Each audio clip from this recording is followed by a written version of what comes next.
Hey there guys, Rick Ucchino here once again for the Sportskeeda Wrestling YouTube channel to talk to you about Monday Night Raw. And it's not very often on these videos that I'm going to drop many great literature references, but let's talk about the tale of two titles, shall we? Because on Monday night, we saw the best of bookings and we saw the worst of bookings. And I am talking about the United States Championship and the Raw Women's titles. Watch out, watch out, watch out, watch out! So let us start off here with the good. Mr. Damian Priest, the new United States Champion, babyface back with the US title. That means one thing and one thing only, the United States Open Challenge. And it was fantastic, at least for me, from start to finish. I know I saw a bunch of people complaining about, oh, well, here came Sheamus, and here came Drew McIntyre, and here came Bobby Lashley, and that's not how open challenges work. But you know what? I really enjoyed this opening segment because when people like Bobby Lashley, Randy Orton, and Drew McIntyre come out and want a shot at the United States Championship because they think it means something, that makes it mean something. And it has been quite some time since we could say that about the United States Championship. Damian Priest has already had exactly half of the title defenses that Sheamus did in his entire run. One. And it was an absolute banger. After everything played out at the beginning of the show, we ended up with a triple threat match. Damian Priest versus Sheamus versus Drew McIntyre. Sheamus really shouldn't have been in this match, and I'll get to that in just a few moments. But regardless, these three dudes, they set the tone for what it is going to be on Monday Night Raw if you want to earn a championship. And Bobby Lashley's been doing this as well too. But if you want a title, you are going to have to earn it. And that means going through the ringer, going through a match when you are going to get the hell beaten out of you. And that's what these three dudes did. And in the end, it was Damian Priest who came out on top. And no, he didn't pin Sheamus to do it. That would have been easy. That would have been just, all right, business as usual. He pinned Drew McIntyre clean as a sheet, one of the most protected superstars in all of WWE over the last 18 months. He pinned Drew McIntyre to retain his United States Championship.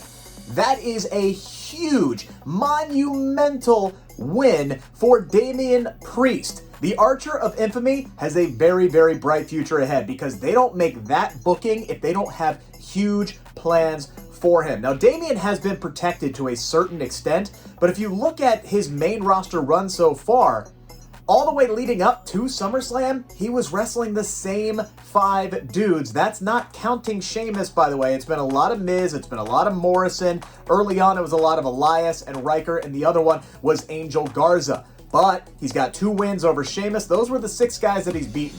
Now he's got a win over Drew McIntyre. That is huge, and it sets the tone for the United States title run that Damian Priest is about to go on. That is how you establish a brand new champion. Now, we could talk all day long about Sheamus being advertised for a match with Bobby Lashley and that not happening. As a matter of fact, all 3 of the advertised matches for Monday Night Raw didn't actually happen. A lot of reported creative chaos going on backstage ahead of Monday Night Raw. The script getting ripped up and all that. So those are stories that we've heard before. And hey, they always say card is subject to change. But regardless, whether Sheamus should have been in that match or not, it was absolutely beautiful booking for Damian Priest. Now let's talk about that Raw Women's Championship, shall we? The Queen, Charlotte Flair, going one-on-one in a match with Nia Jax. First and foremost, boy, this match got personal. There was a moment there in this match where it just seemed like both women went off script and then just started throwing haymakers at one another. There was a spot where Nia Jax just straight up dropped Charlotte up on her head. They start punching at each other. They start yelling at each other. And then, you know, they try to get back into the wrestling match, and eventually they do. And ultimately, the booking comes to fruition, which was Charlotte got beat.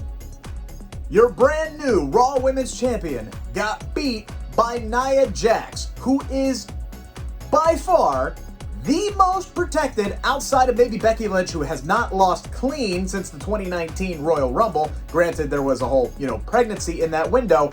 Nia Jax is the most protected superstar in the women's division. She does not get beat often, and they didn't even give Charlotte a win here over Nia Jax. What are we doing? What are we doing? You just did this to Nikki ASH. You just gave Nikki ASH the Raw Women's title, and then she was losing matches to Charlotte, then she was losing matches to Rhea Ripley, and then she lost the Raw Women's title after a month at SummerSlam to Charlotte. Now, the Queen has the belt. It looked like last week she was going to start something up with Alexa Bliss. Alexa Bliss was nowhere to be found on this episode of Monday Night Raw, and now she just lost a match clean to Nia Jax. Oh, by the way, after Jax took out both of the competitors from SummerSlam's match with Charlotte, Nikki ASH and Rhea Ripley, earlier in the night. What is the direction of the Raw Women's division right now? One, you're feeding the Queen to Nia Jax, who, okay, if Nia is going to be the competitor for the Raw Women's Championship, and we've talked about this before, have her beat somebody else.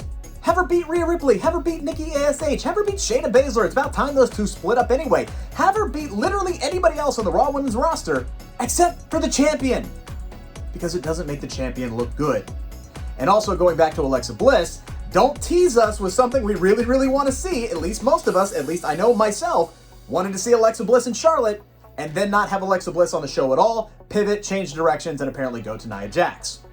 Again, tale of two titles. One, really, really good, Damian Priest. Two, what are we doing? What are we doing with Charlotte Flair and that Raw Women's title, and more importantly, the whole Raw Women's division as a whole right now? It's really convoluted. It's really, really confusing. I don't understand that booking whatsoever. I don't understand starting something with Alexa Bliss and then switching over to Nia Jax. Maybe Alexa gets back involved next week. I don't know. And I don't think they know, because it seems like the plans just change from a week-to-week basis and there is no long-term plan. Very, very frustrating. Very, very frustrating. We know WWE knows how to book a brand new champion, because they just showed us a perfect example with Damian Priest. And then on the same night, they give us that. Charlotte Flair, Nia Jax, throwing haymakers, working themselves into a shoot, and then Nia getting the win over the Queen. I don't get it. I don't get it. SmackDown's women division, though, that's firing on all cylinders, and that's a conversation for another time. That is our video this time around. Make sure to give us the old thumbs up there. Make sure to also subscribe to the Sportskeeda Wrestling YouTube channel. We topped 20,000 subscribers, baby, on the way to 30,000. You'll get more content like this, plus exclusive interviews, and so much more.